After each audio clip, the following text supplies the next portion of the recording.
No matter who you are, no matter where you reside on the sexuality spectrum, what your gender identity is, or what your political ideation is, there's one thing we can all agree on. You should definitely visit Maryland. And that's totally where we are here, virtually anyway.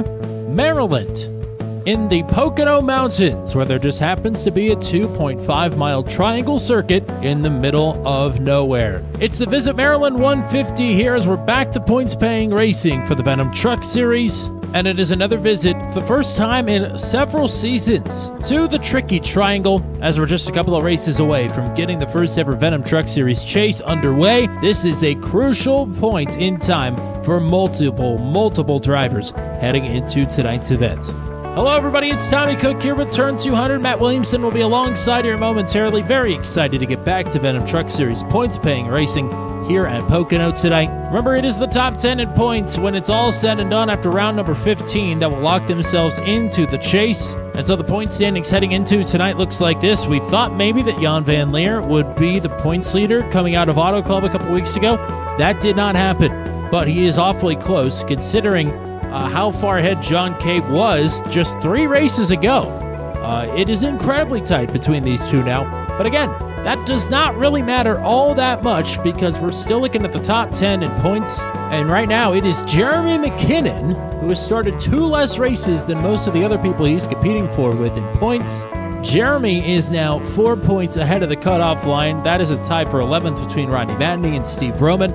Tied for 13th, Bradley Gainey and Garrett Rainey. Kyle Zittel, with missing Auto Club last week, has dropped down to 15th. Zach Lockett is on his way forward just outside of this graphic here in P16. But McKinnon, Freed, Ellison, Miglin, Palumbo, they're still a bit up in the air, whereas it's a lot more rock solid inside the top 4. Kay, Van Leer, Engrav, and Schlosser.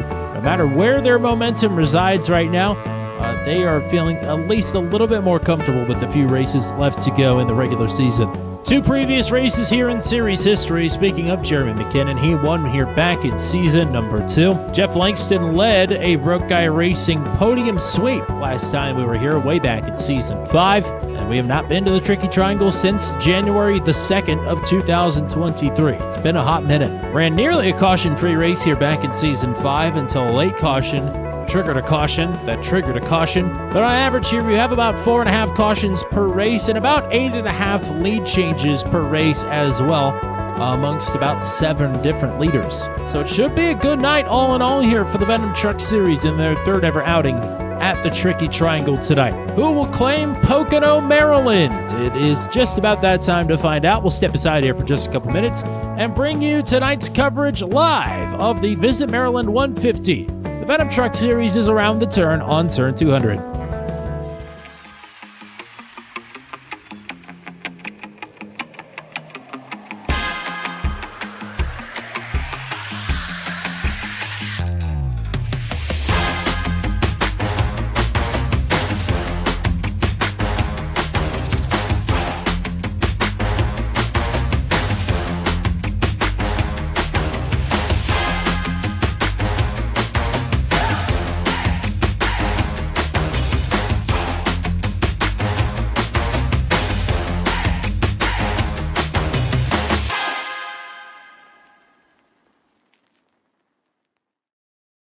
A blind knight that uses echolocation, viewing the dark, treacherous world through sound.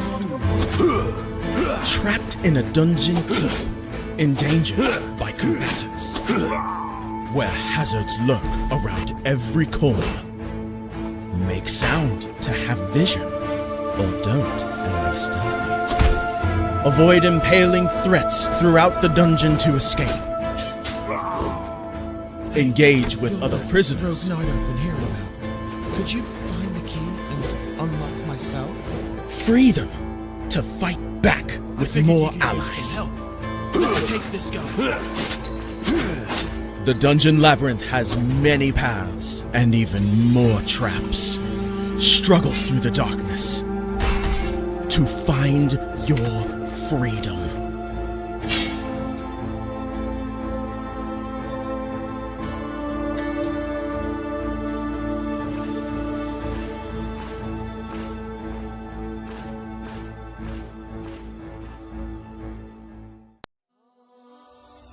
When Alex became a god, he thought he would have no problems at all. Until he landed in the divine dimension and was tasked with protecting the entire multiverse.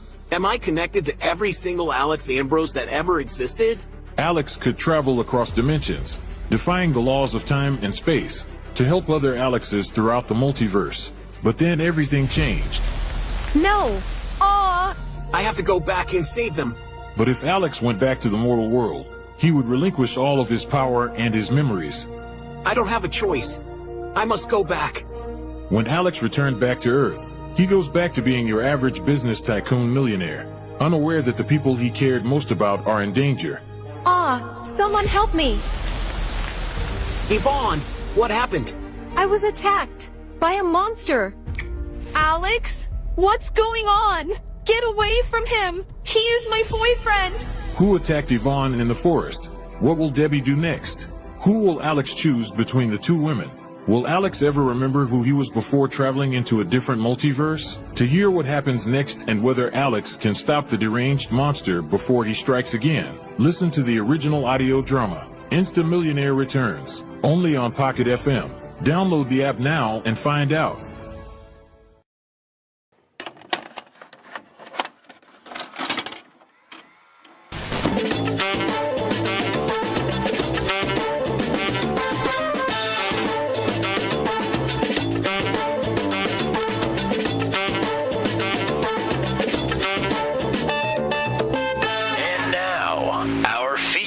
Presentation.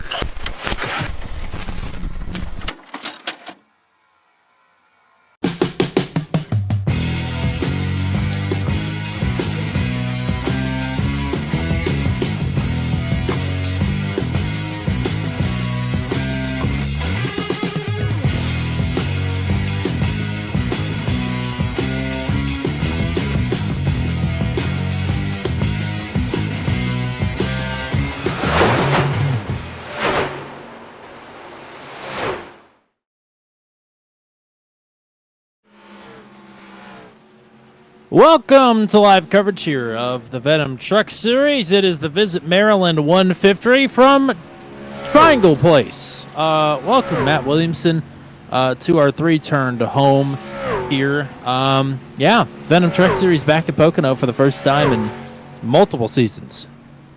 Yeah, good to be back. Pocono is always fun to go to. Of course, the first turn is always an absolute melee on restarts, so that one's always fun to watch. But very distinct corners here, of course, and really tricky for the drivers. That's why they call it the Tricky Triangle. Yes, indeed. 36 drivers here tonight. That's a big old field. So pretty excited to see some drivers back. Of course, Brody Gunter was back a couple of weeks ago, racing the All-Star race last week. And Oz Kenar is back for his first points-paying race in almost a full season at this point. So excited to see Kenar in the newly numbered 77 back. Gunter, meanwhile, will take his first pole of the season and just his second outing here tonight. Kyle Zittel is back after missing last week, and I know we showed the points already, but Zittel dropped back to 15th. He was right outside of the cut line before Auto Club last week. This battle for the cut line for the final couple of spots here in the playoffs, or the chase rather, is really going to be exciting to watch. Yeah, it really is. I think some of the drivers were a little bit. I don't know if nervous is the right word, but a little bit weary of doing a playoff format. But I think, for those drivers that are right around the cut line, it's really going to make them have to drive, well and be consistent here, closing out the season. And it makes it really interesting for us and all the viewers to watch as well. I think it's going to be spectacular. Well, the driver that's in 10th in the standings, we mentioned it a minute ago, Jeremy McKinnon, pulling a Mark Martin, running a limited schedule this season, but running so well in his appearances that he's in 10th in points. He's got a spot locked up right now if he decides to finish out the rest of the season. He may very well be in line for a championship or an opportunity at a championship here this season, which is crazy. He's starting a little bit deeper in the field than I think he would like to here tonight. But he did win here back in Season 2. And Jeremy got his third podium of the season last week at Auto Club, so watch for the 12. If he can stay out of trouble and if the drivers around him can also stay out of trouble, should be interesting to watch. That is the big key, I think, here, Matt, tonight, staying out of trouble. We haven't had a lot of cautions here at Pocono, but we have seen some big crashes here, that's for sure. Yeah, we certainly have. And another thing that we don't often talk about, I feel like, here at Pocono is pit entry is very difficult here. That line comes up on you very quickly to slow down to, so you have to be free of mistakes. Now, luckily for the drivers, if everything stays green, I think we're only looking at a one-stop race. So you only have to do it once, but you have to make it a good one. Absolutely, you do have to make it a good one, and should be a good night here. Hello to everybody that's hanging out with us. Shout out to Michael cheering on Jan. Shout out to Ashley Crowder as well, and Bailey Marie cheering on Joshua Matacek. We'll get that right. We're getting it right. And it feels good. If anybody else out there, we've been saying her name wrong for, I don't know, 3 seasons or 3 races, let us know. We're happy to correct. But yes, shout out to Joshua, tying his best career finish a couple of weeks ago in points paying action, and now a podium finisher at the All-Star race last week. So it's been a good run the last couple of weeks for Joshua Matacek. We'll see if that could continue here tonight as we look forward to the Visit Maryland 150. I just realized that's Michael Crawl in the chat. Of course, he's trolling us. So, hello, Michael Crawl. Thank you for joining us here tonight. It's Brody Gunter with his 4th career pole position with the Venom Truck Series. He leads the field to green. Hayden Palumbo, a rookie contender, will start on the outside of the front row. Excited for this battle here for the top spot into turn number 1. Matt Schlosser and Luke Peterson will be on row number 2. Peterson always fast on the big tracks, and Schlosser good on the road courses. This is as close as we're going to get to a road course until next week. Hunter Engrav and John Kay and Jan Van Leer are all right there together. They are the top 3 in the point standings. They start 5th, 6th, and 7th. Andy Poliski, the Season 5 champ, will start in P8. Josh Freed and Paul Ellison both in the chase as of now. They round out your top 10 starters. Tyler Logan starting exactly where he finished at Auto Club in P11. Jordan Journeau is just outside of the top 10. He finished 14th at Auto Club a couple of weeks ago. Zach Lockett is the newly minted All-Star Race winner. He starts in 13th next to Eric Breeding in 14th. Kyle Zittel then looking to get himself back into the hunt for the chase. He starts in the 15th spot next to Ryan Dye, the 2-time series champ, in 16th. Jeremy McKinnon right now in the 10th and final chase spot. He starts in 17th. Brantley Gainey is just outside of the cut line. He will line up to his outside on row number 9. At row number 10 is the returning Oz Canar and Dino Michael Dean, starting in 20th. Steve Roman, Corey Rutherford, Austin Holyfield, Joshua Matacek, Cole Maxwell, and Rodney Matney, your top 13 rows. Kenneth Graves and Mark Dillon Jr., teammates on row 14. This is Mark Dillon Jr.'s first race since Daytona. It is Pascal Samard and Gary Clark rounding out your top 30. Josh Jackson, Tyler Berger, Dan Miglin, Garrett Rainey, Rob Williams, your 35 drivers that put down a time. And Chad Stearns, the only driver that failed to put down a lap after he hit the wall in turn number 2 in qualifying. Cars are out on the track at Triangle Place. Matt, what are the track conditions and what are the strategy notes ahead of the Visit Maryland 150? Yeah, we're going to take a look at the track conditions here. It's been partly cloudy, but track temperature is still pretty warm. 115 degrees is the track temperature right now. So you're really going to have to try and take care of the tires here around the tricky triangle. But good thing is no wind to contend with. So not going to get any huge runs and not going to be slowed down by wind on the big long straights here. We got 60 laps around Pocono tonight. Pit window is right at 32, maybe 33 laps. They get 3 extra sets of tires and no fast repairs as we are getting ready to go green. Off of turn number 4. Haha, what? Oh, it's turn 3. Get it? Okay. It's Pocono, Maryland here tonight for one night only. As Brody Gunter and Hayden Palumbo are on the front row. Down the Long Pond straight, we are green. Bump draft in already.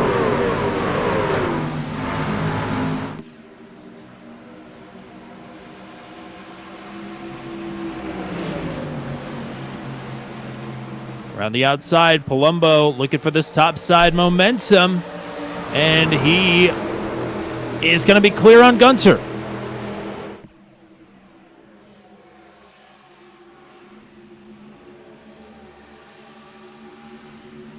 Peterson looking to get in that draft behind Palumbo as well. Was not quite able to get out in front of Gunter. The two of them a little bit close there through turn number 2. And now we're 3 wide into turn 3. Schlosser takes it down low. Gunter will clear as Peterson rolls out. And that left side door, the 38 of Peterson getting used up here on the opening lap. Palumbo with the advantage. He'll lead the opening lap. Ooh. Somebody got hard into the wall there farther in the back.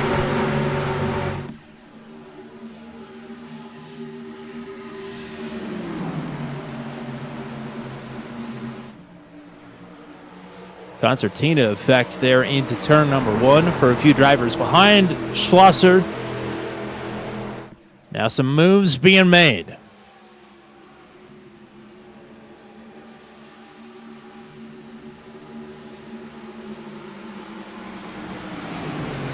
That's one of the Scott Bloomquist paint schemes.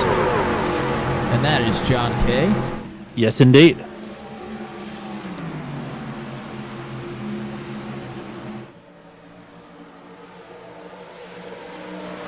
Schlosser will have a big run here on Peterson out of turn number 3. Longest straightaway in NASCAR. Oh, somebody, I think that's Rodney. Oh my goodness, it's a melee. Oh boy.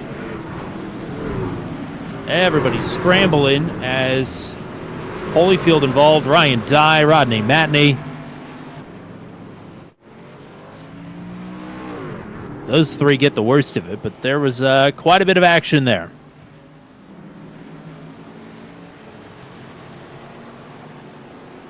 Yeah, I didn't really quite get to see the start of it. Somebody was way down to the inside of the racetrack, and things happened, that's for sure. Things definitely happening here as we're just a few laps in to our 60-lap main event tonight.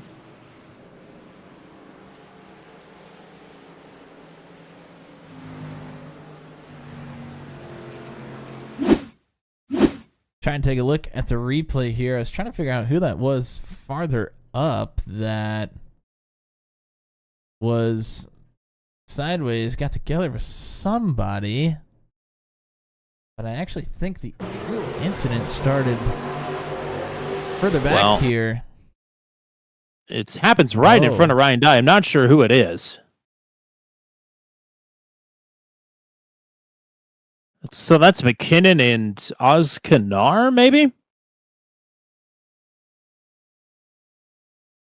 Definitely McKinnon. Yeah, McKinnon's definitely the truck down in the bottom.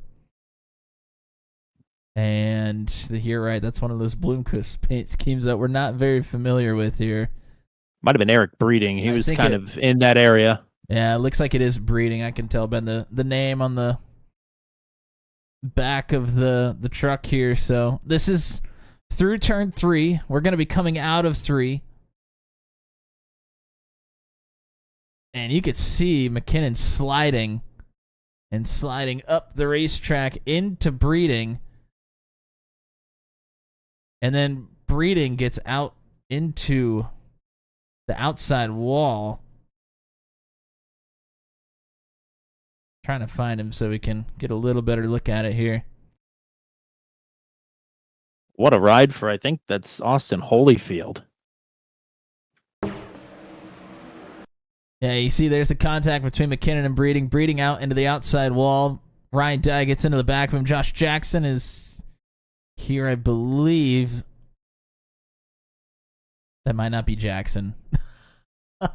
Another one of those purple trucks. I think that's actually Gainey, I believe. Oh my goodness. I did not realize Holyfield got absolutely he took off. sent like that. Little glitch in the system there sends Holyfield flying.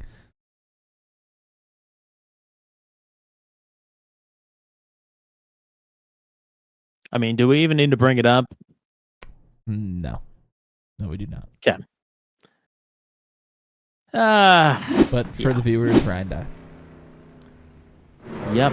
It's just It stopped another being one. funny a while ago. Yeah, certainly. It's a cruel, cruel joke. Yeah.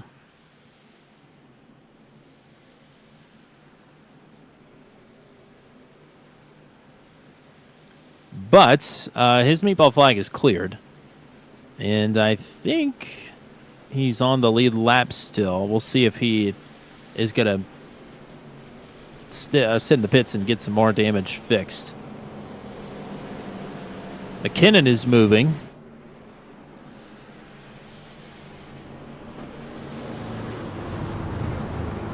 And actually, all three of the meatballs out of that crash have been cleared. So, again, they'll have optional damage to fix, but they can stay on the lead lap if they so choose. At least in the short term.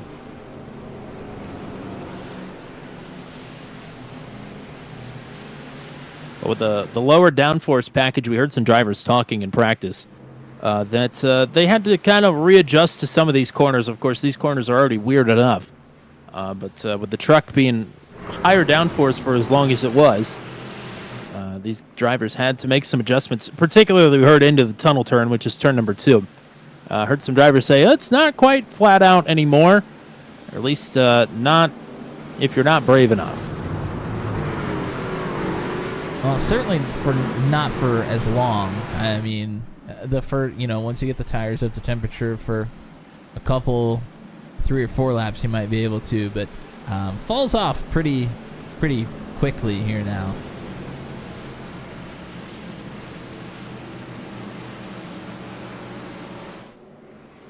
Hayden Palumbo and Brody Gunter. We have yet to see this battle here on a Tuesday night. We have seen them battle in the ASRL Cup Series on Sundays over on Green Flag TV. But this is the first here on Turn 200. Pretty excited to see if these two can get after it if we get a long enough green flag run.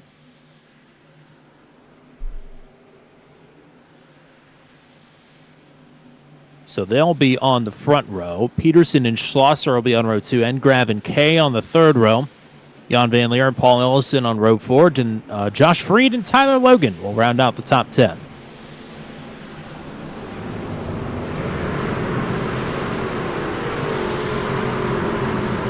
Yeah, poor Dino for sure. There were a ton of people that were just wrong place, wrong time there. Ryan Dye as well in that crash, but that's the nature of the beast here. So much room here at Pocono, and yet they always seem to have these just gargantuan pileups here. It's just a place that lends itself to that sort of thing. Certainly. Ryan Dye's back out on track. I don't think Austin Holyfield is, so he'll be the only one in the pits getting service as the pace car is going to hang a left into pit road. Palumbo, the leader, in control of the restart with Gunter. Whoa. Oh, huge stack up way there. out of line back there. On the inside and the outside. Not great starts there from about row 7 on back. As Palumbo leading, here's Peterson now underneath Gunter, and Peterson wiggles up the track into the 0-1.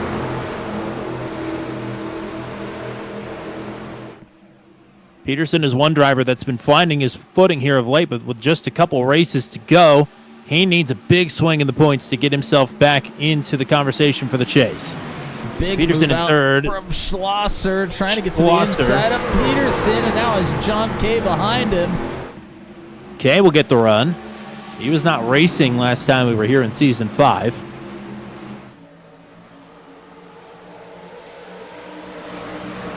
They'll be side by side. Schlosser will have some momentum there on the top side as one driver in the top 10 just hit the wall. I think that may have been Zach Lockett. I think it was Zach Lockett.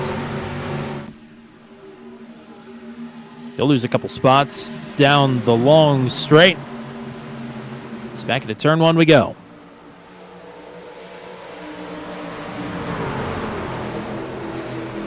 Three wide, further back.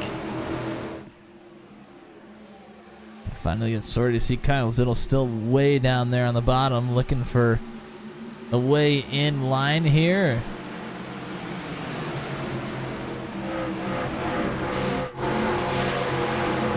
Zittle right now running in 13th, has Jordan Journeau in front. He'll take a peek to the inside. Meanwhile, ahead of them, Engrav and Kay. And now Peterson and Schlosser as Schlosser wiggled up the track into the side of the 38 there at turn number 3. Palumbo continues to pace the field. Drivers really struggling, sliding all over this racetrack here. Whoa, contact. Kyle Zittle just got run down the track. I'm not sure by who. But he will lose multiple positions. He's back to 16th.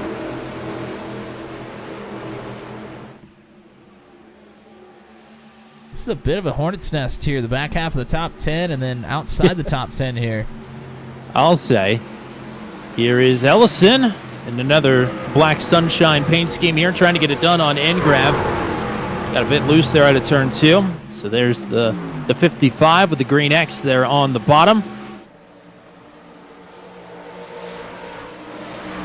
And we'll probably get it clear here down the front stretch. Oh here's spin in the back. A huge incident. Miglin Wow. and Journeau hard into the wall. Yikes. And take out Caution is out. multiple other trucks. That was a hellacious impact.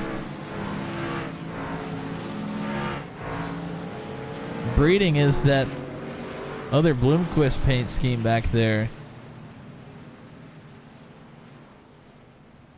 Yeah, Miglin there on the bottom underneath of Journeau. I would say they got together. It's a question of who came up or who came down. And then, yeah, some absolutely massive impacts from behind. Oh, I mean, that's one that sends Kurt Busch into retirement. I mean, this might send one of these guys into retirement here. That will probably bring out a caution. That's veteran instinct right there. That could have brought out the caution. Absolutely right. Back this up one more time. You see, and we've seen this from a lot of drivers sliding up the racetrack. Looks like Miglin slides up a little bit, but there's also net code here as well. I think that was one of those where they were going to hit anyway. Wow. Yikes. And there's Breeding, Matacek, Stearns. Wow, look at Michael Dean slide through. Poor Dino.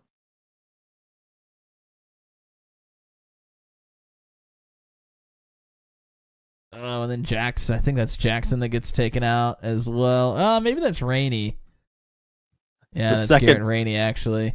The second misidentification of Josh Jackson. All these darn yellow paint schemes are killing me. We never used to have any yellow paint schemes, and now we have, other than Steve Everybody. Roman, now we have like 8. And one of them's not really even Steve Roman. No, it isn't. Josh Jackson safely in 23rd right now, for those of you wondering. I'm sure he's seen some stuff tonight, though. There's no doubt about it between these two crashes. I don't know how he squeezed through it all. No. But Miglin will be the first driver officially out of this race.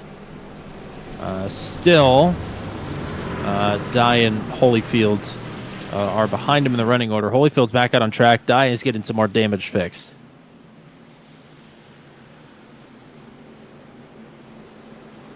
And here come pit stops.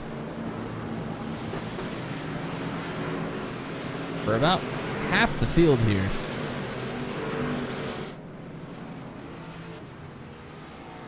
McKinnon, Burgert, Poliski, Clark, Maxwell, Williams, Rainey, Michael Dean, Eric Breeding. I'd say a healthy number of those drivers with damage.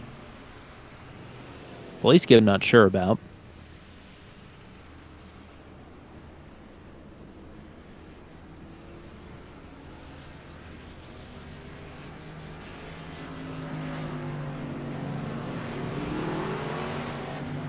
And again, I think that caution just goes to point out, once again, here at Pocono, no matter how wide it is or how long the straights are, just real estate's so important here. I mean, every inch matters. certainly does. I mean, you mentioned it earlier. Lots of room here to operate, but the optimal operation zone really isn't that wide. So that's kind of what makes it seem like tight quarters and everybody getting together. Is because to be fast, you have to run, 1 to maybe 2 lanes, but it's really 1 lane. I mean, turn 1 you have a lot of options, but turns 2 and 3 it's a little bit of a different story, especially turn 2.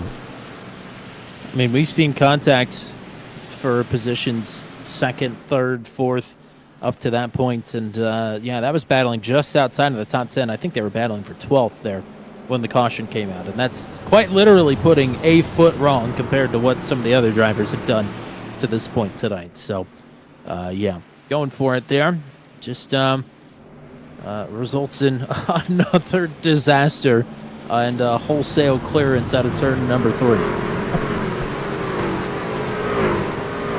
We're going to have to extend this caution to work on the wall down there. Yeah, I think the wall is surrendering. So we'll be coming to a restart here on lap 14 of 60. Working lap 13 now. Colombo again taking the inside, even though he got the lead from the outside pole. I don't know. I'm never at the front at Pocono, so I've never even had to think about it. Inside, outside, at this point in the run, do you think it matters? I would say it does. I would say with older tires, I mean, they're not super old tires because a lot of our laps have been run under caution, but with some wear on the tires, I would say the top is maybe more friendly, but you don't have as much momentum built up on a restart, so that does play a little bit differently. It's hard to say, but you are right. I mean, Colombo did a great job around the outside to start the race, so it is a little bit surprising, I think, to see him take the inside here. And with such a long straightaway down the front stretch here, I think the advantage of being the control car is mitigated a bit by, especially if the outside gets a good launch and good bump drafting, it really won't matter all that much. I'm trying to think back to a couple of weeks ago how Charlie Widener was restarting when he took the victory here. He was starting on the inside. Okay. A little bit of a different beast there. Kind of, yeah. Especially for him on older tires. But yes, exactly. We got Palumbo and Gunter still at the front of the field here. We're back at our way. Much cleaner restart through the field this time. Palumbo with a great getaway. Gunter maybe just trying to get into line straight away in front of Luke Peterson, but Peterson still going to have the peak underneath.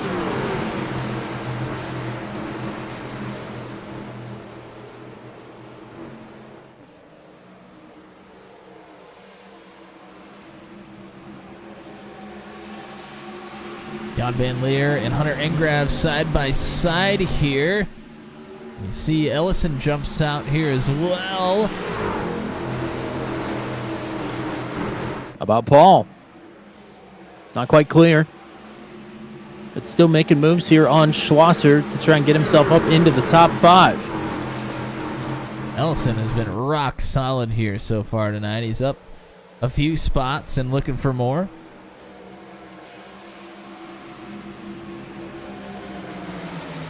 Ellison with no top 10 finishes here, believe it or not, at Pocono, but knows how to do it on these big, fast tracks. Looking to change that tonight, no doubt. Tyler Logan taking a dive down to the inside of Freed there in the 39. You might notice a different paint scheme for the 39 here this week. More yellow. Yes, but the front is at least red. There goes Oz Kanar. Good to call out Oz's name here. Oh, wow. Logan got extremely sideways there through turn 2. And Kanar got extremely on the apron, had to roll out of it, and that's going to allow the Dr. Pepper machine of Kyle Zittel to sneak underneath. Zach Lockett on the top side. Wow, look at this. Steve Roman now on the outside. Boy, that's not a place I would want to be, but Roman's trying to move forward. Oh. As Kanar just about got sandwiched there. Wow, that's... I mean, you see what losing momentum at this racetrack does to you. As Gunter takes a dive to the inside to try and take the lead from Palumbo. Yeah, Gunter sizing up that run down the front stretch. Got the run. Can't quite make it stick. Palumbo has the momentum. Working that top side through turn number 1. And now Peterson going to make Gunter pay with a pass attempt of his own here. Luke send it in. It's so difficult to run side by side through turn 2 there. It's pronounced Zettel. Did you know that? I was told that once, and then I was told I was wrong. Me too, actually. I was told from the horse's mouth it's pronounced Zettel. Not verbally, though. It wasn't in text form, so... It was in writing. Peterson with a couple inches to spare there will pull up in front of John Kay, his teammate.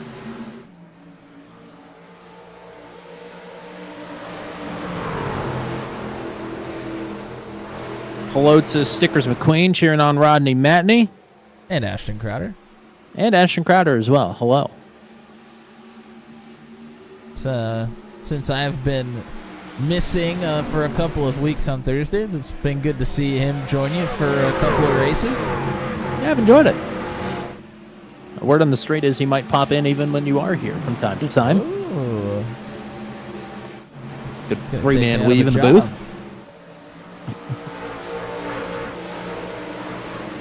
Wow, Schlosser got awfully close to the wall there at a 3. Oh, and that was actually Jackson that got close to the wall as well. We finally found him, guys.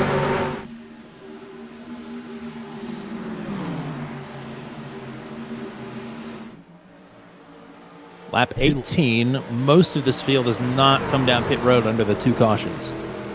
Lots of drivers using different lanes throughout turn 1.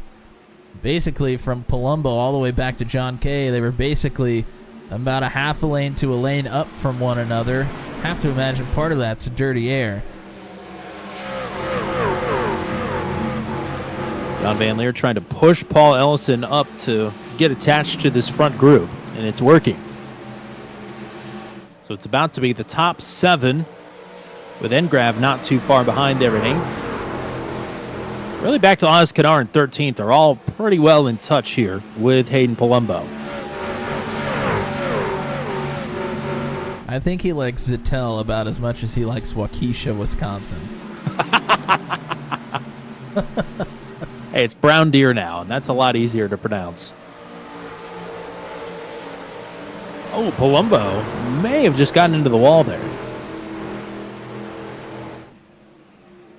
It's so easy to get up into the wall off of turn 1. I mean, especially we start getting some wear on these tires.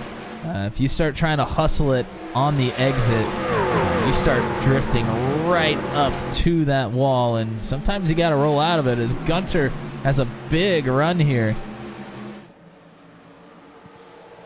Gunter will be sizing it up. Palumbo exited higher, looking for some momentum, but Gunter is right here. Got the 54 in his crosshairs. I don't think he's going to be quite close enough to go for it. No, not Chuck Palumbo. Great reference, Boy, though. I love that. I have not heard that name in many years. Gunter now has a run, though. And I think just backed off of it once again, headed into turn number 2. It's allowing Peterson to get right back into the mix, although Peterson is maybe a bit too high there. And certainly he had to roll out of it. He loses a couple truck lengths down the short straight. And here goes Kay looking to the inside. Kay now maybe going to pay for it here with Matt Schlosser pulling up to the outside. Man, it's a harsh punishment for trying to make a pass and not succeeding.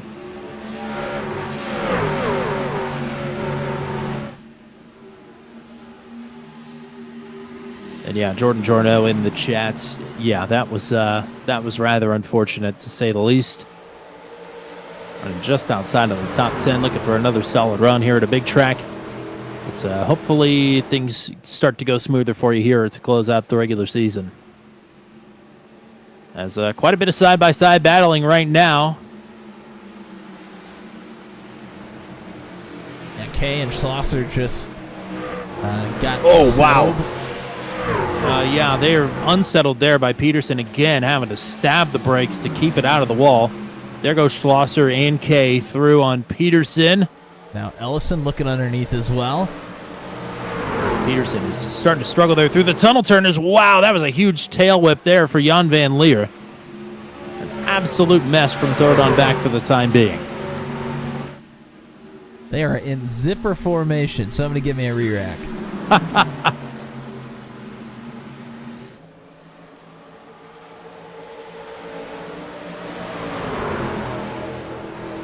Whoa, Jan! Wow. I don't know how Ellison got didn't loose go on the awry. top side, too. I don't know how they didn't hit each other. Yeah. That had caution written all over it. Now it was Paul missing turn number 2 and stacking them up. There's Hunter Engrave, Hunter Engrave. I haven't done that in a while. Who's just been lying back here and saving his tires a bit.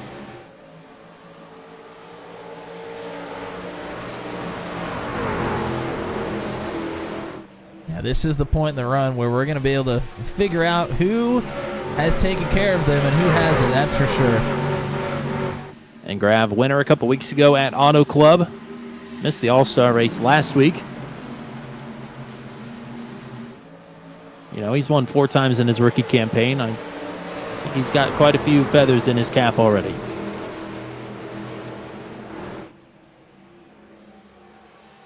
Poliski, the first driver that's come down pit road this race, he is up to 14th now.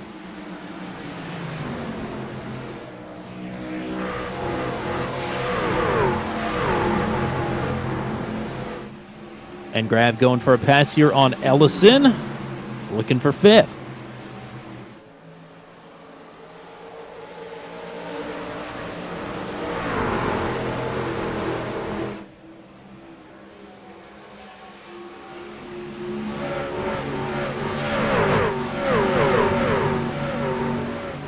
Further back, Zach Lockett looking to make a move on the 0-0 of Steve Roman.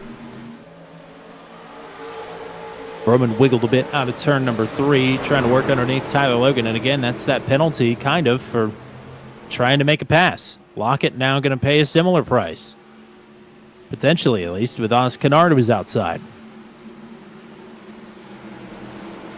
So difficult to run that outside line through turn 2, though. You have to do it perfectly. Man, Kennard sailed it there into turn number 2. Has to roll out of it. Here's Poliski on fresher tires. And he'll take the spot. And now side by side for the lead out of turn number 3. Gunter has gotten underneath. They're leaning on each other a bit. It's going to open up a big pocket of air here for Matt Schlosser to try and take advantage and maybe move himself up to second or just the lead. But Gunter wants it more. Gunter, will he pull the trigger on the slider here? Oh, hesitates, but is going to do it anyway. Gunter waits till the last second to slip up in front of the 54. I was going to say he was definitely clear there for a moment, but when he actually pulled up, it was awful tight. It certainly was.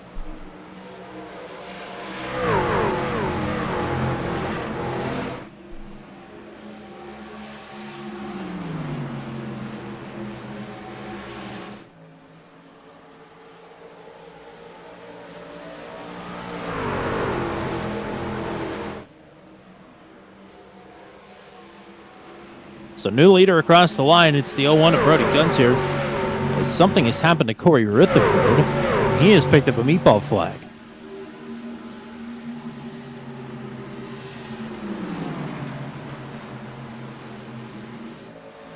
I don't see any crash report on the replay system, so I'm not sure what happened.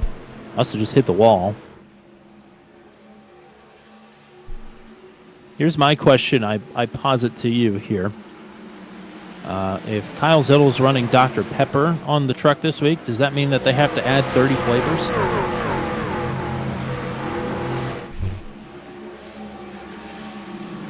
I mean,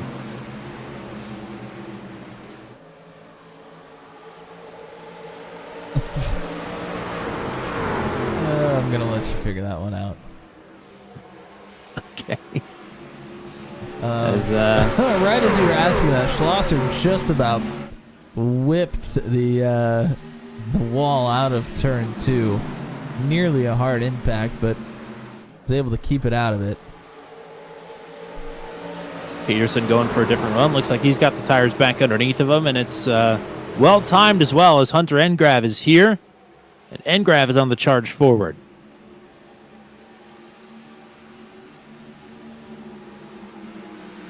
Kind of figured as we didn't watch him tumble all the way outside of the top 10 that Engrav was probably just saving a bit.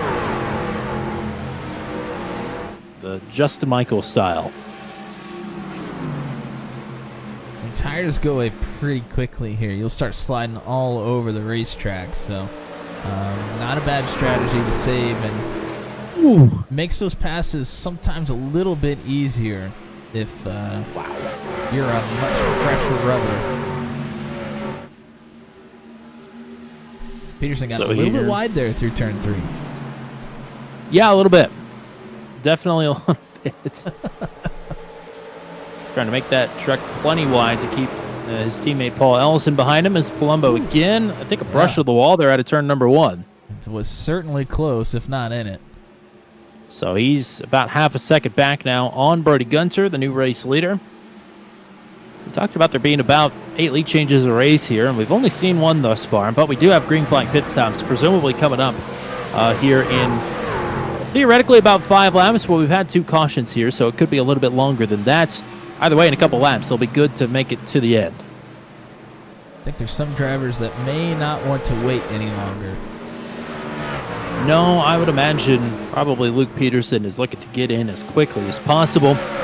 Glad he's found his second win here, but it looked rough there for a few laps. This is such a rhythm track, too, which is weird with how different the corners are. But you really need to be in a rhythm here. Ellison has migrated way to the top side there through turn number 1. Whoa, whoa, Palumbo running the 28 of Engrav down the racetrack. Hunter's still here underneath. Oh, they are door to door here, headed back into 3. Oh, somebody just absolutely shot down to the inside of the racetrack. I could not tell who it was. That was out of turn number 2.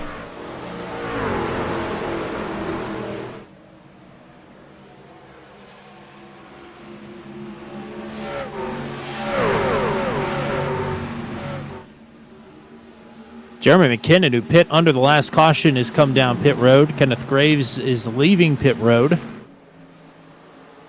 Oh, Peterson. Oh, boy.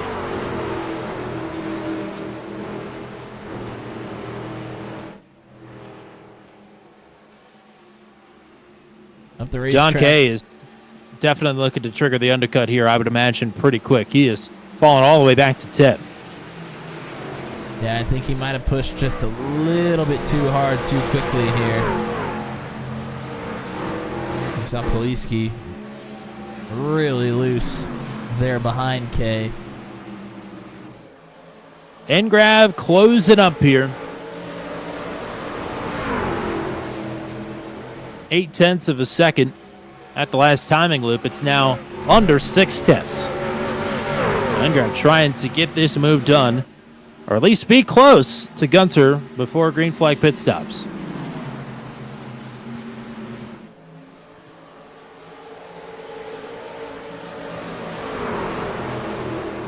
Oh, Peterson in the wall. Oh, yep. He'll lose 2. He might lose a third here as Freed is going to look underneath. Van Leer and Ellison through. Oh. Freed has been able to save tires here as well. He's made up 2 or 3 positions here in the last few laps. Peterson got into the wall again there down the straight. And if he wants to get to pit road this time, he's not going to be able to. Somebody's spinning this time, and it's John Kay. That is not surprising. Tricky pit road entry here as Kay is down pit road. But it looks like he got it under control. Now for the lead inside of a truck length. And Grav get a challenge.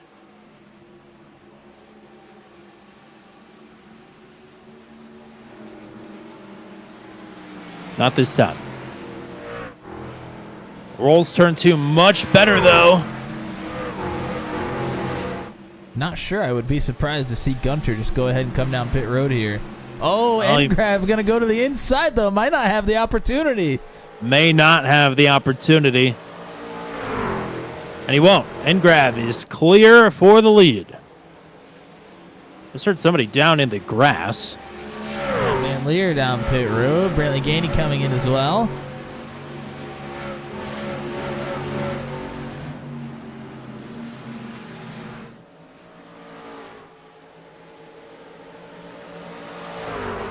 Josh Jackson in as well. Engrav, the third different leader here today.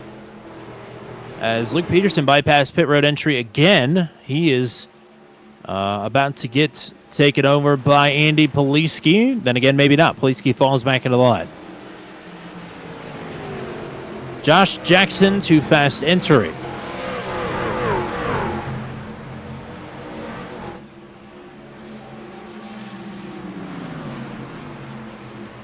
There goes Poliski on Peterson. We'll see if the 38 elects to come in this time. Poliski might be coming in this time.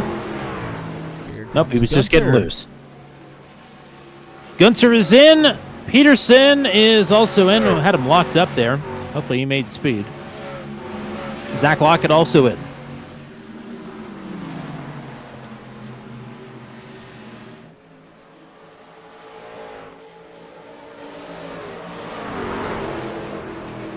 Gary Clark also in. Gives Engrav a 1.7 second advantage on Hayden Palumbo. Matt Schlosser, Josh Freed, Paul Ellison, your top 5. And Freed has gotten through there on the 55. Yeah, Freed is really making up some positions late in the run here. Ellison says he's pitting this time.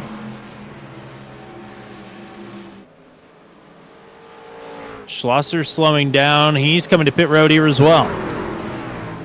Freed and Logan will stay out. So they now run second and third as there goes Ellison for a spin. Keeps it off the inside wall, but just lost a ton of time. Logan has a run on Freed here down the front stretch into turn 1. Not sure he'll be able to clear, though. Freed should have a good run. Oh, caution is out. Kyle Zittles crashed with Michael Dean. And that Gary changes Clark everything. was into the wall as well.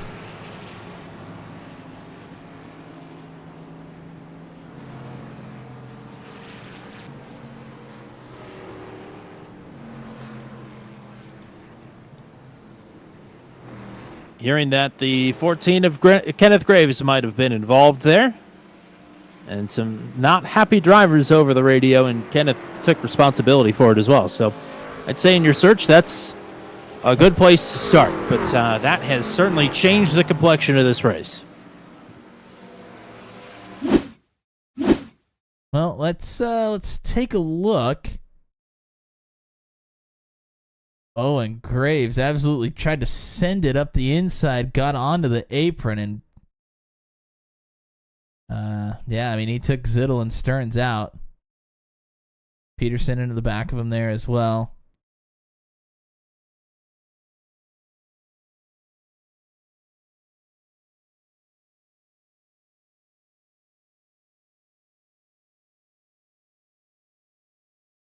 And this incident for Clark that I saw was a self-spin at quite literally the exact same time.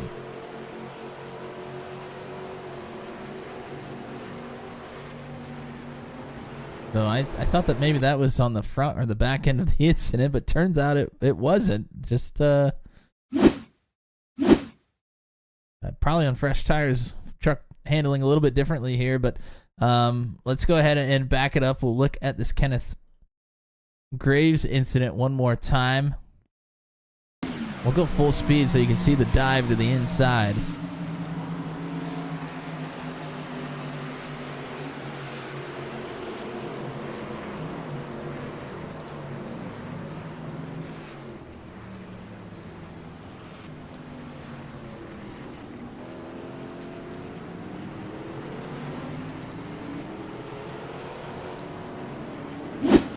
And that was Michael Dean, not Luke Peterson, by the way, that was involved in that one. So that's 3 for 3 for Dino. And you can see him trying to get slowed down, but he doesn't want to go too far up the racetrack because Zittle's turns were there, but just nothing you can really do at that point. Josh Freed just got turned into his box.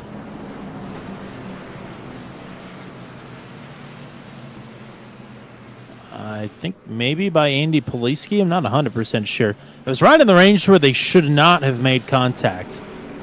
So I don't think either of them were expecting that. But that certainly changes some stuff. John Kay is now the race leader. Jan Van Leer, Brody Gunter, Luke Peterson, Brantley Gainey. Luckily, this track is big enough that most of the drivers that had come down pit road weren't a lap down. So... But that's a heat cycle for these drivers' tires. But still, Freshies not too far behind here.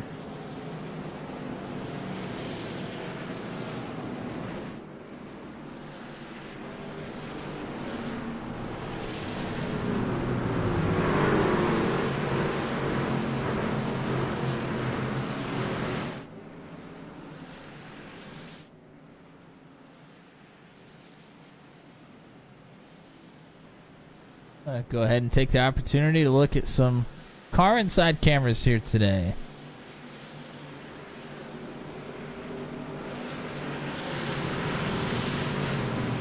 Paul Ellison here, rocking the VR headset.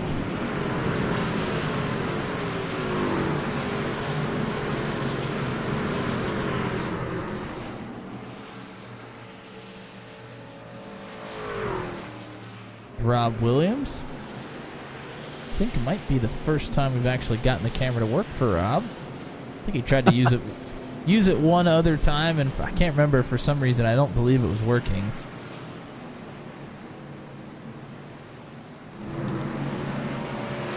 So Williams currently sits in 19th, which is fittingly his truck number as well.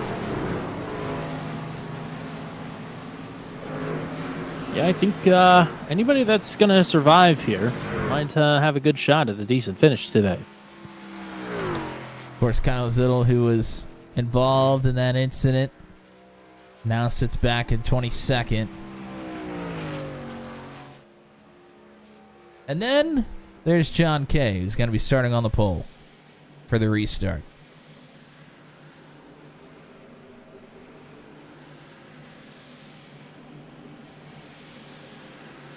Currently looks unenthused. I don't know if that's his concentration face or that's his bored eye-pacing face.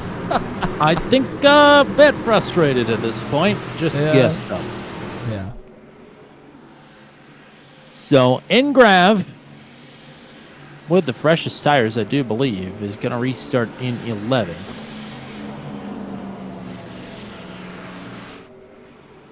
So he'll have some work to do, but has some time to do it in if we can get some green flag running. Coming to lap 39 of 60.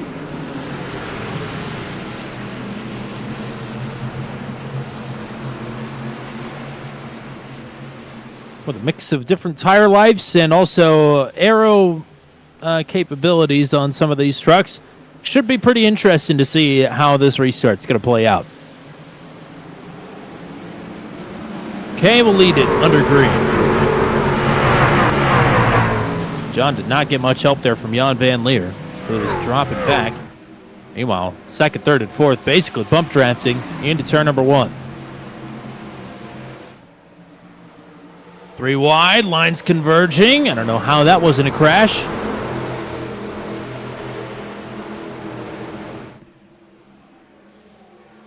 Gunter sizing up a run here on John Kay, but will not pull the trigger. Peterson in third, side by side for fourth behind him, Palumbo and Lockett. And Lockett will get around on the top side. Lockett taking that momentum from the All-Star race and putting it to good use here tonight. Got a career best big track finish last week at Auto Club, a P7, or a couple weeks ago, rather. So riding a bit of a wave here into Pocono tonight, and like you said, taking advantage. The truck stopped on the bottom of the track. We got rid of auto cautions, remember, so that won't bring out the yellow, thankfully. Palumbo and Jan Van Leer were side by side. Palumbo able to clear through turn 1. Here's Gunter. Nope. Kay shuts the door into the tunnel turn.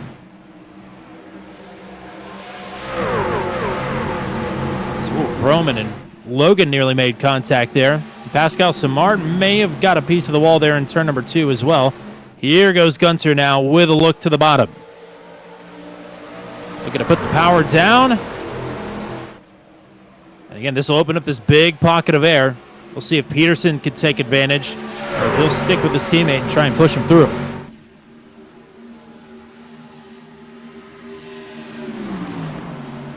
The top side may be where John Kay wants to be if he could fend off an attempt at a slide job here from Brody Gunter. Gunter is going to get clear and will pull the trigger. Kay will cross him over.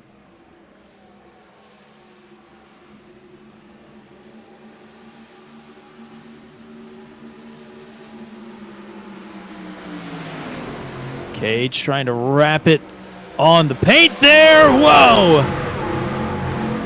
Yikes.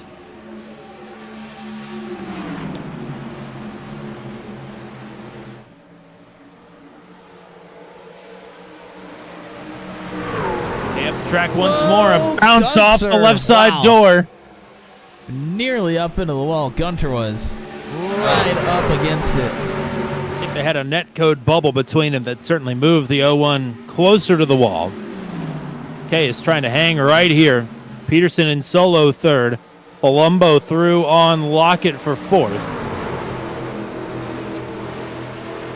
But it's now Gunter clear outright for the lead.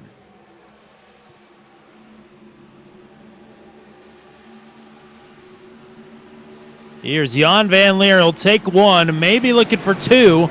Into turn 2. Wow. Gets Lockett and Palumbo. Huge run coming behind for Matt Schlosser on Brantley Gainey. Schlosser will take the spot. Palumbo now looking to take the spot back here on JVL for fourth.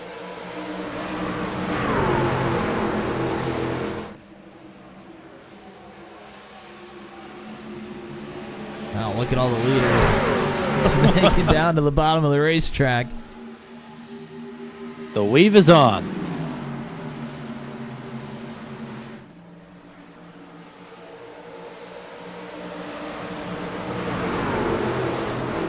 Whoa, Jan nearly up into the wall out of one.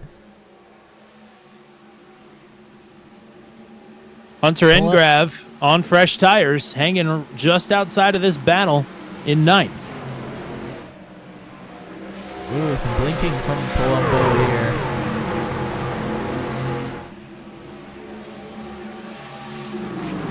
Jan under fire here from Matt Schlosser as Jan, I think, is trying to give the 54 some space.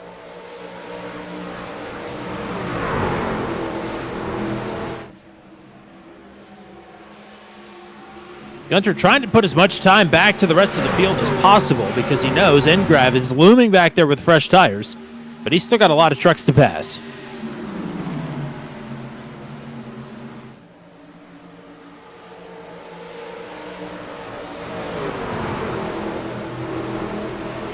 Palumbo, I think, did get into the wall there as Jan is going to try and pull back in the line, but Lockett boops him out of the way.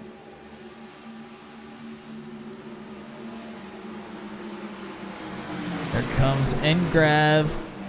The inside clears Gainey. So there's one more for the 28.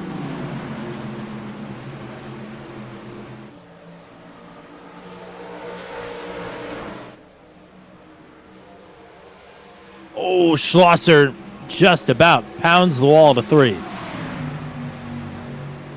Well, look at this run from Lockett. At the inside of Jan Van Leer, down on a 1. JVL tries to move him down the track just a bit, give himself plenty of space to operate here. Whoa, Tyler Logan! Wow! I don't know how he didn't crash there. Got into Pascal Simard and had to save it big time. Two big groups together here. Everybody scrapping for positions.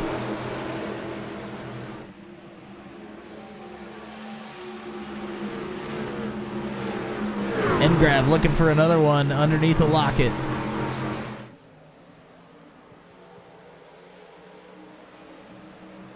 That would move him to P6. Lockett going to fight back.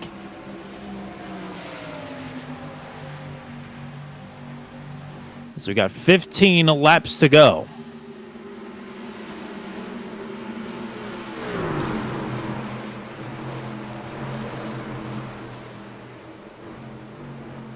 Engrav crowding the 93. The Lockett still with the momentum on the top side.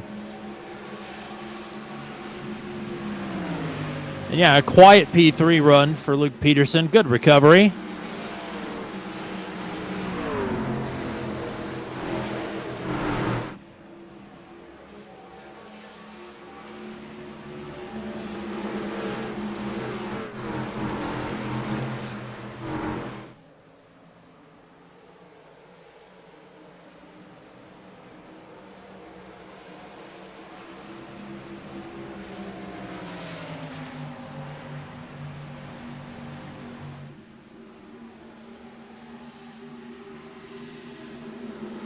Starting to get deeper into this run where those drivers that are good on the long run are going to start having a little bit of an advantage here. Have to be careful not to overdo it when they have the advantage, though. We still have 13 laps to go next time around. Engrav finally got the spot there on Lockett. Lockett shoving him down the straightaway.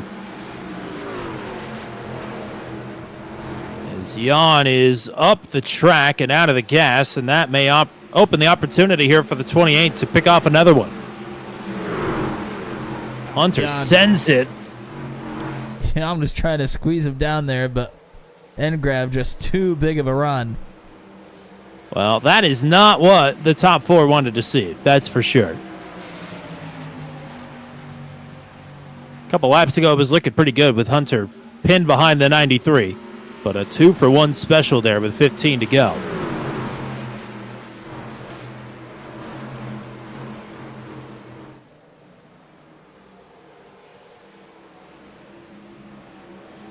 Schlosser a brush of the wall.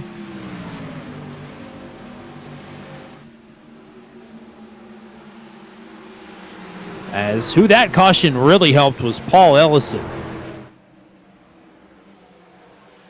Ellison, remember, spun onto pit road, lost a ton of time battling inside the top 5. He's now battling inside the top 10 once more.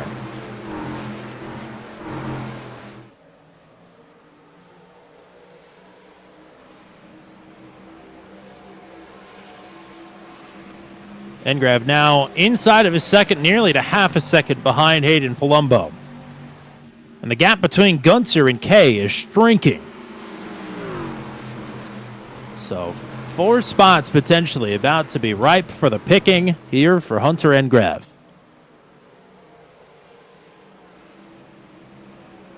Not done yet.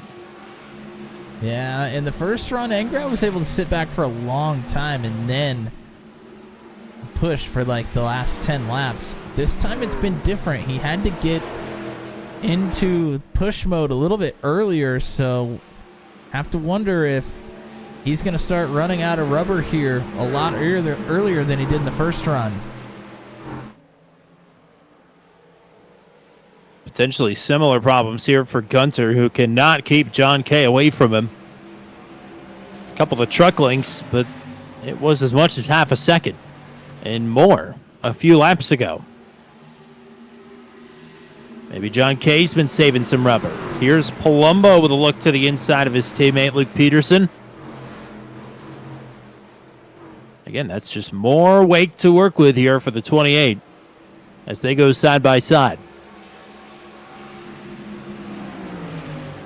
Palumbo back in line, but the 28 is closing quick. 10 laps to go at the line as Peterson nearly tail whips the wall of the turn 2.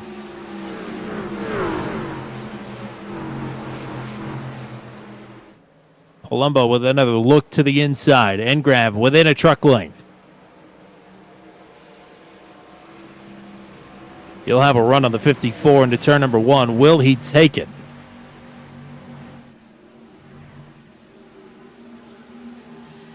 He's going to try it up the inside. Clear. Palumbo looking for the crossover.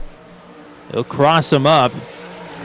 Oh, boy, that was close. Still is close.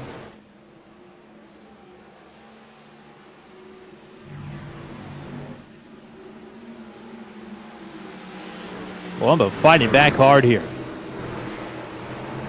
But Engrav will take the spot. Able to rock it around the outside there. There's Flink in the chat. Okay, indeed. I agree. When are we going to get the Flinky return? I've been waiting. Yeah, I agree. Why not Mount Panorama? How about it?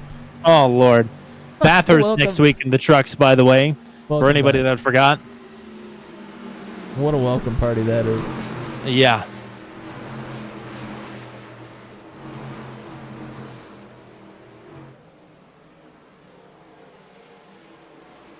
And Grav. Looking for third.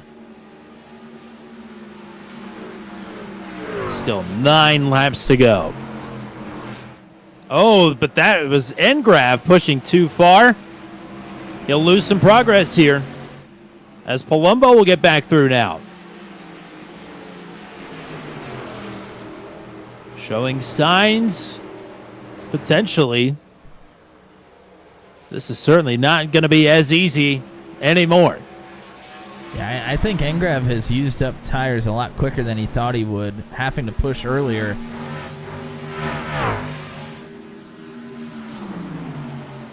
But now Palumbo not content with getting one spot back. He'll look to get himself onto the podium here. Oh, boy! There was contact there. Whoa.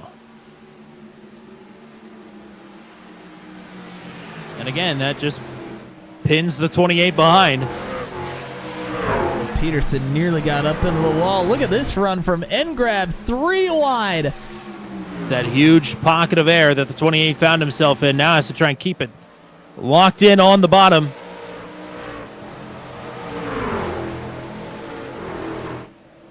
Palumbo's still fighting back. The top rookies of the season duking it out here for a spot on the podium.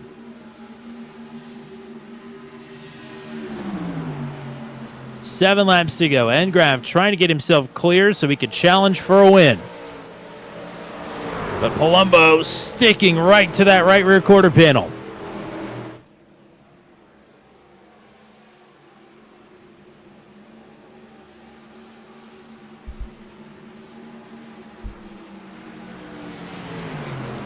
Wow! Palumbo runs him all the way down to the apron.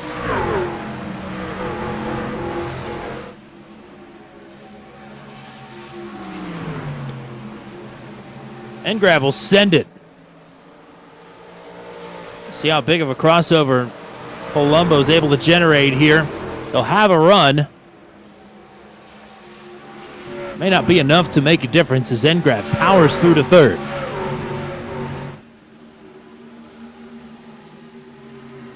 Behind them now, Gainey and Lockett battling for 6th.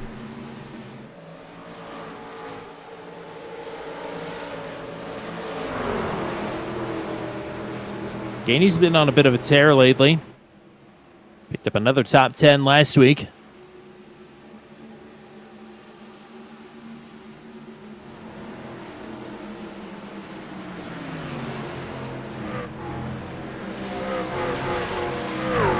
Engrav is 2 seconds behind. With 6 laps to go, it'll be 5 at the line.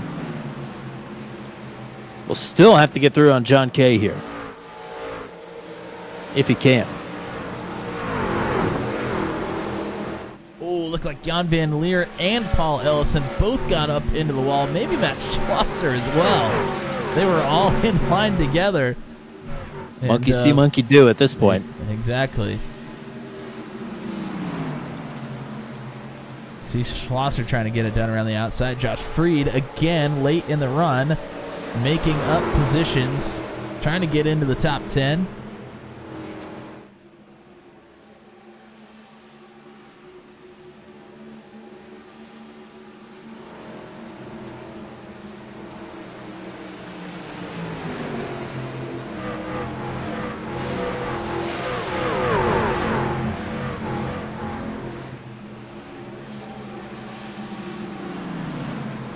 Palumbo's staying with Engrav here.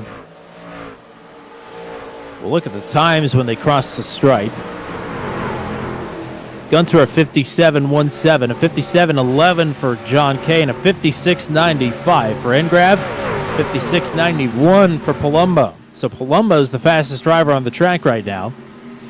Then Engrav, then Kay, then Gunter.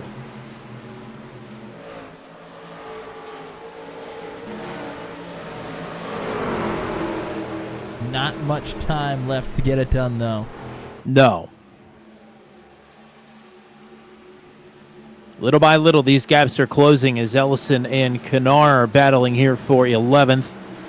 And Josh Freed trying to get through on Matt Schlosser, but it doesn't happen.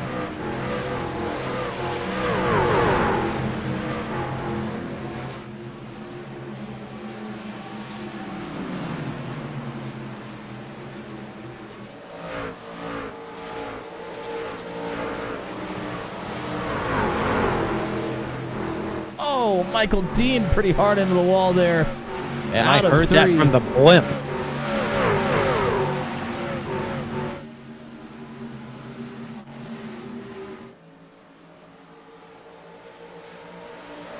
Top 5 all pretty much equidistant from each other right now. Engrav is closing in on John Kay. 2.5 laps to go. Not sure it'll be enough time.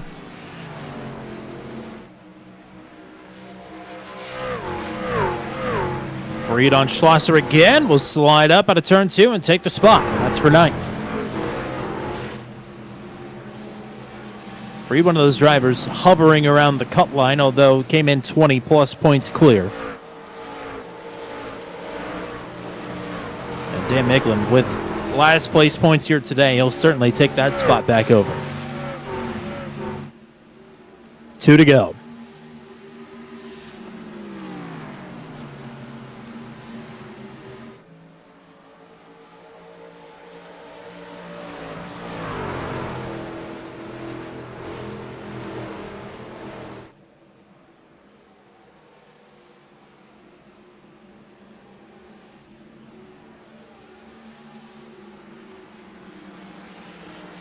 And Grab will have a lap here to make a move on John Kay and try and make it stick. Kay needs a good week. Boy, he's had a rough last 3 races.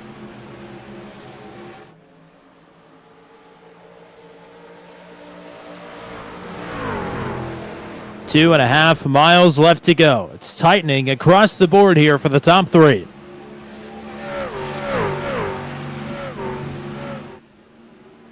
Somebody would have to make a big mistake, or somebody would have to make a pretty big lunge, I think, to get it done at this point.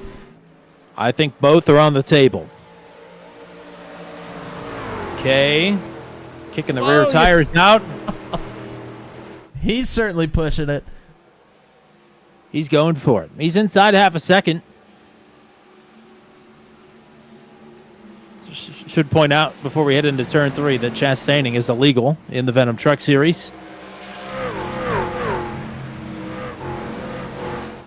Not quite a watermelon farmer, but he is a Floridian. Brody Gunter through turn number 3. A nice welcome back to the Venom Truck Series for driver number 01. Brody Gunter is back to victory lane with Venom. Gunter now is legally obligated to visit Maryland. Lucky him. John Kay back on the podium. Hunter Engrav will finish in 3rd.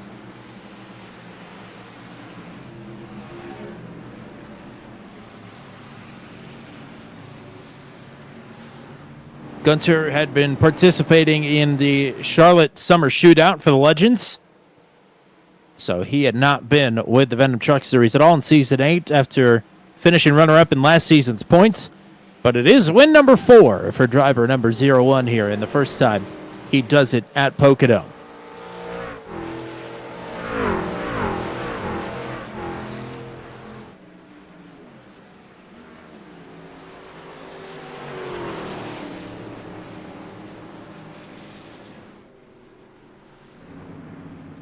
What might have been for Engrav, without that slip-up in turn number 2, working underneath Peterson, and without the persistence of Hayden Palumbo, he might have been on for the win, but he'll have to settle for 3rd.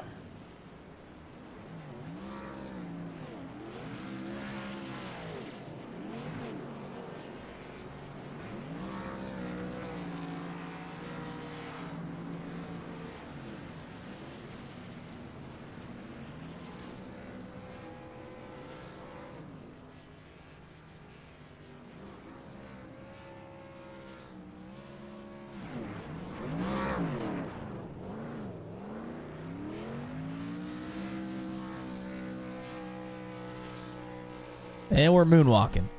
You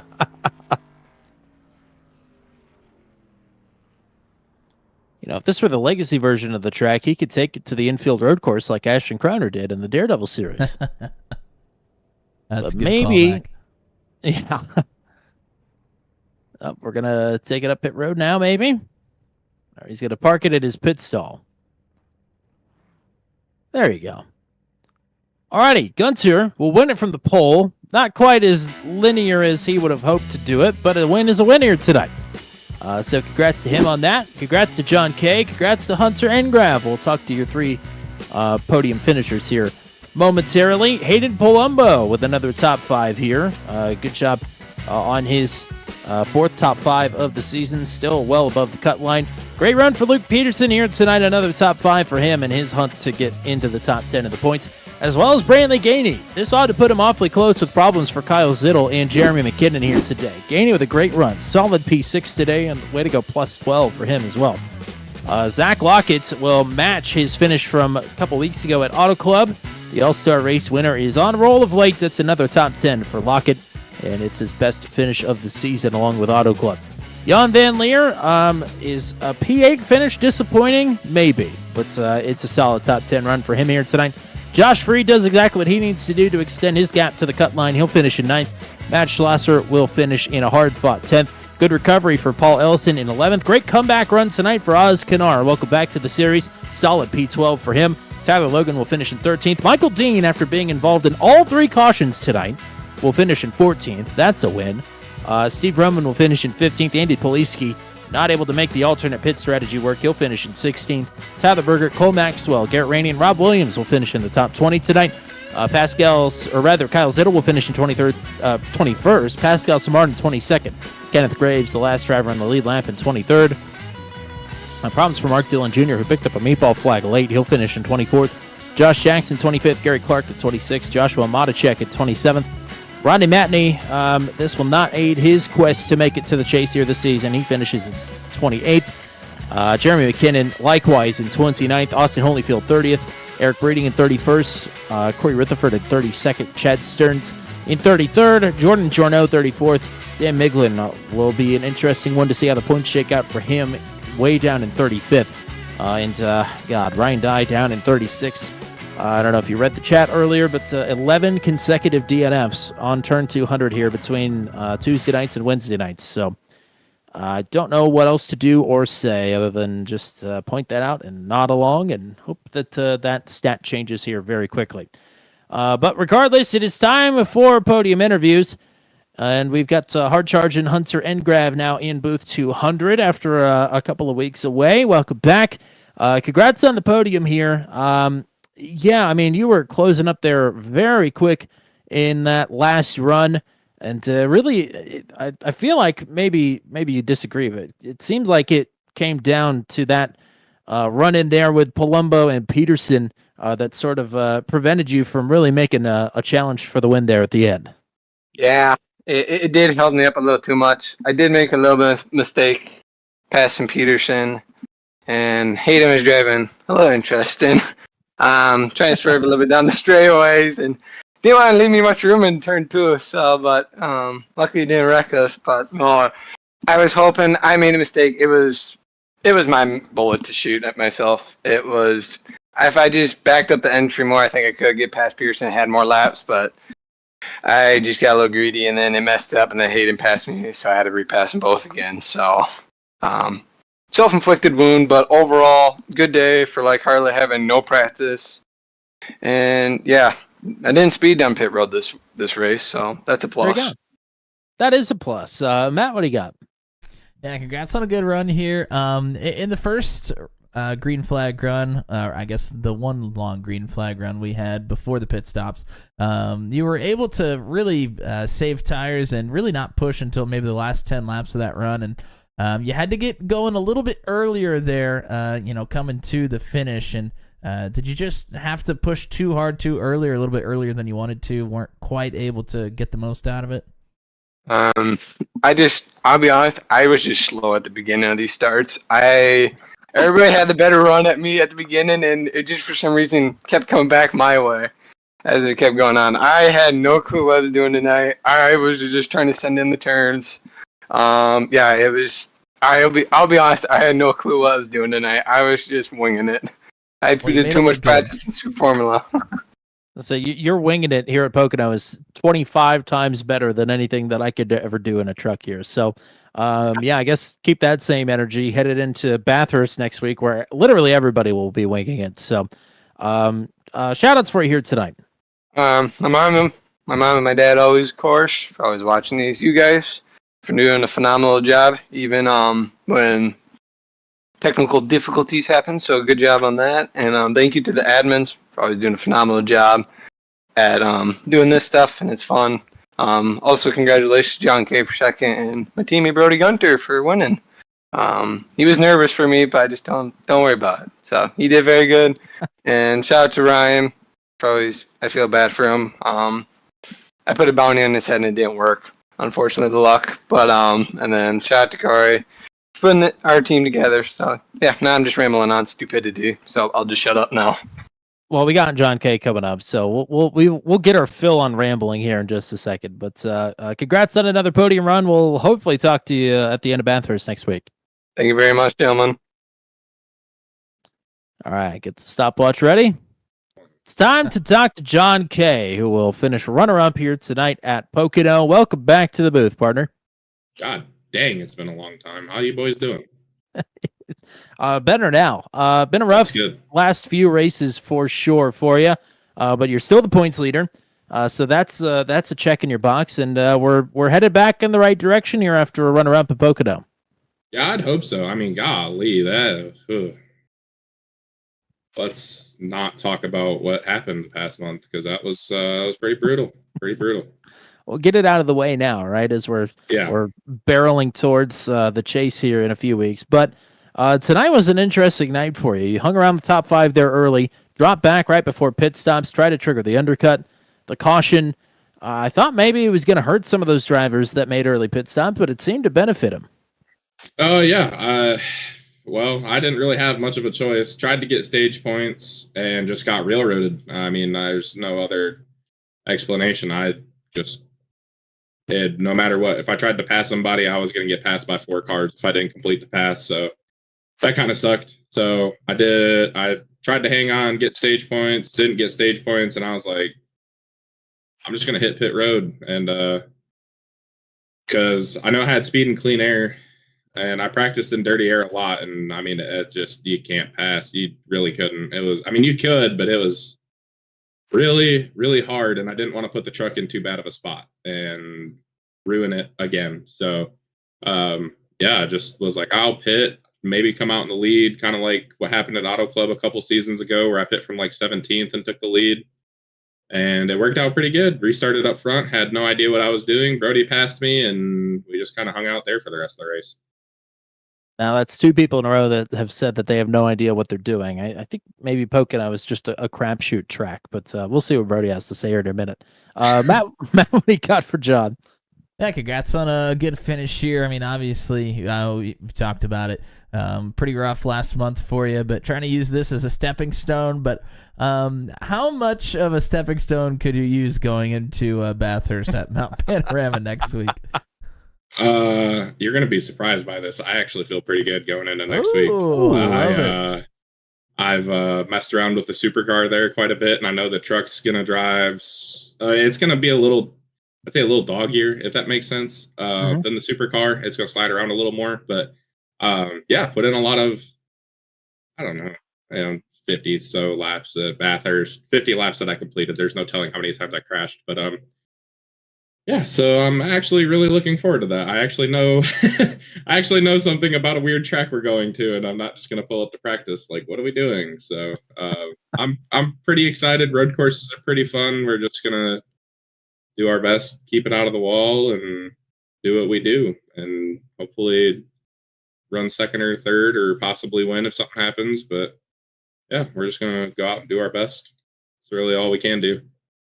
Love to hear that. Love the confidence. I'm glad you've got some pep in your step back here today. Great run at Pocono, and yeah, shout-outs for you as usual. Yeah, well, first I want to shout out my girlfriend. She is probably sleeping right now. She started grad school again, so shout out to her. She's awesome. She lets me do stupid shit like, oh, god dang it. Well, she lets me do stupid stuff like this and be loud and obnoxious and crazy and whine and complain with my friends. Shout out, obviously, the team, Alabama Gang, Super Kick, Kyle. Eric had a rough night, and I think Eric would have had a pretty good night if he hadn't got caught up in some stuff. So Kyle, Eric, Luke, Garrett, Paul, Hayden, I think that's everybody. I don't really know. I feel like I'm forgetting something, but it'll be okay. Shout out Nathan for all the help too. I mean, he gave me some pointers, and it helped a lot. So he's, crew chief doing his job. Shout out my dad and mom for giving birth to me. Appreciate it. Shout out Sean Schaefer and Buckeye Clean Event for the desk. I can't wait to make the logo and put it on my truck finally. And then shout out Couch and Alex. I know Couch is watching for sure. Maybe Alex is Gate 7 up at Eldora. If you're ever at Eldora, go say hi to Alex. He's awesome.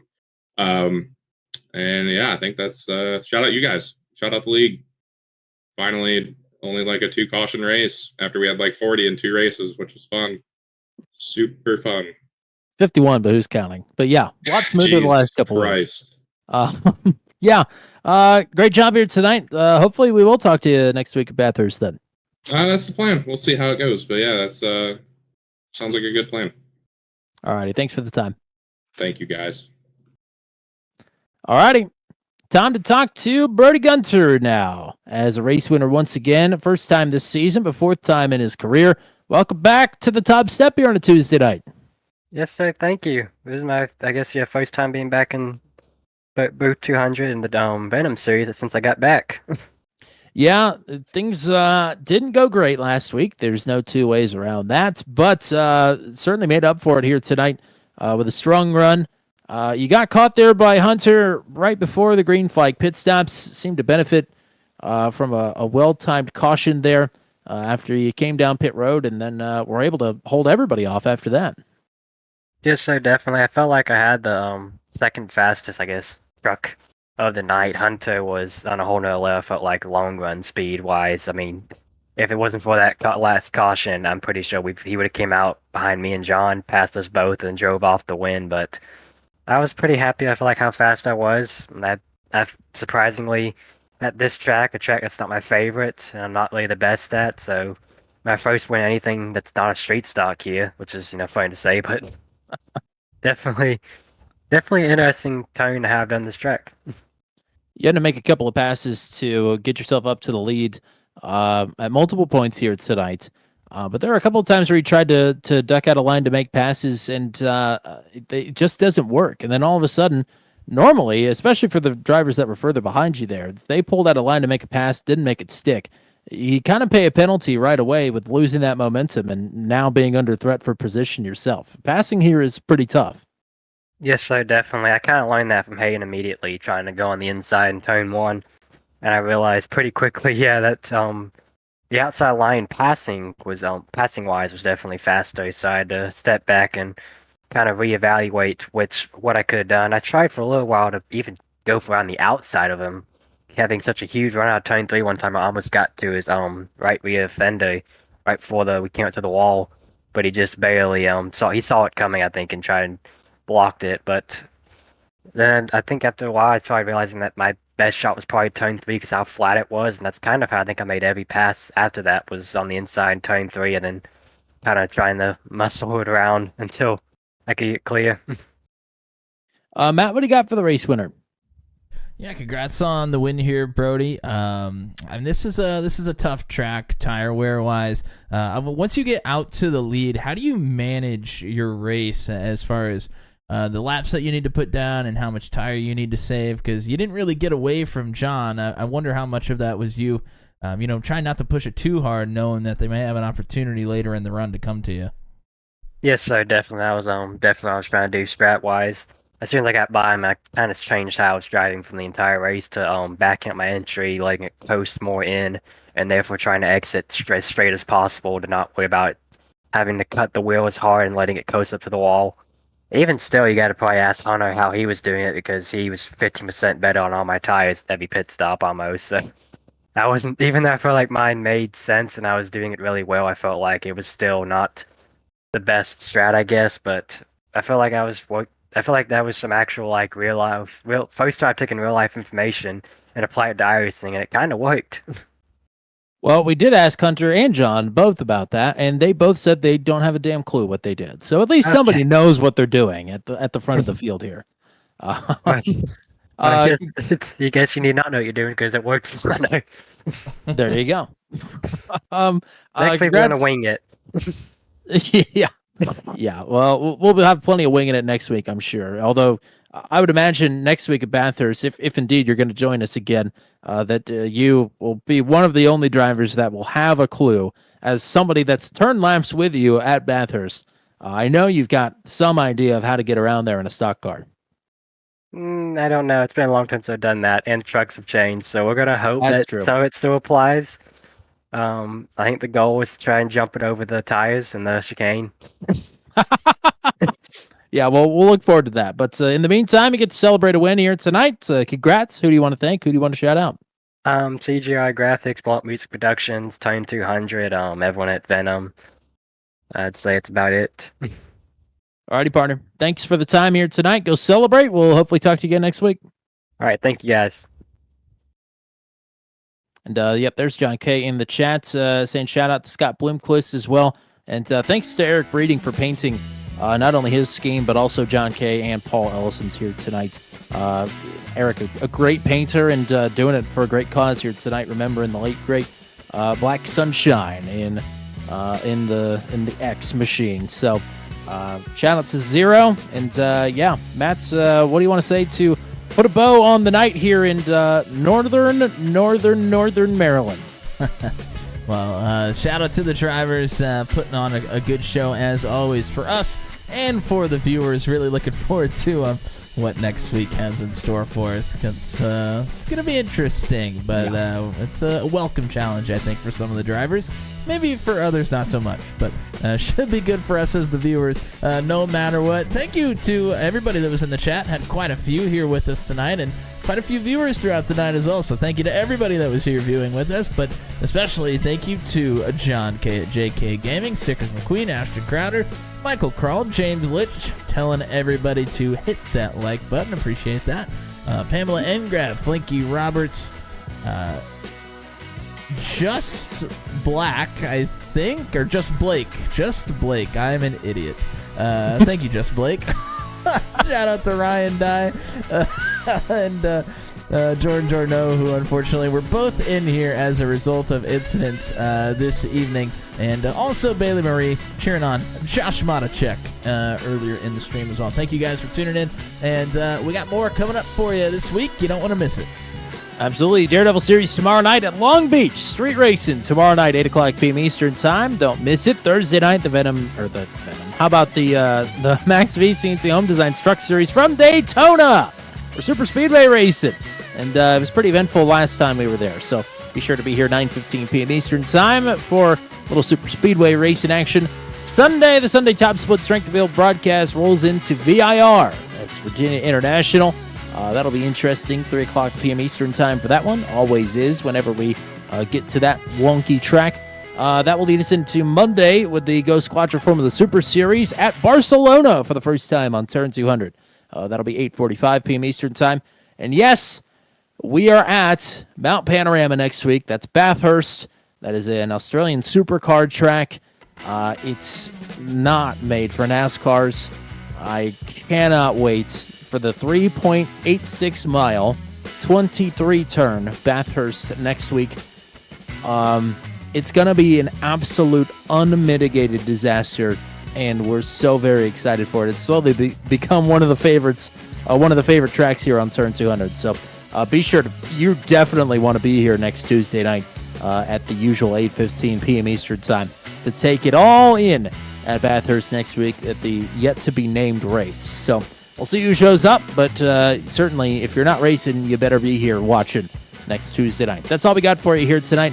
Thank you to all the drivers who come out and continue to support the Venom Truck Series. Thank you to all the admin team as well. Thank you to the GOAT, the one and only Mr. Matt Williamson, who is now all settled into his new homestead, and we're very happy that all the traveling back and forth can stop, and Matt can move on with his life and get settled in here. So congrats to you, and congrats to Brody Gunter here tonight, who will take the victory in the Visit Maryland 150 for the Venom Truck Series.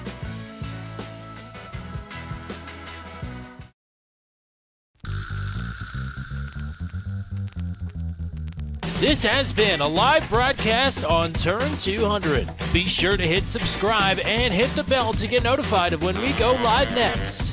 Thank you very much for joining us, and we'll see you again soon.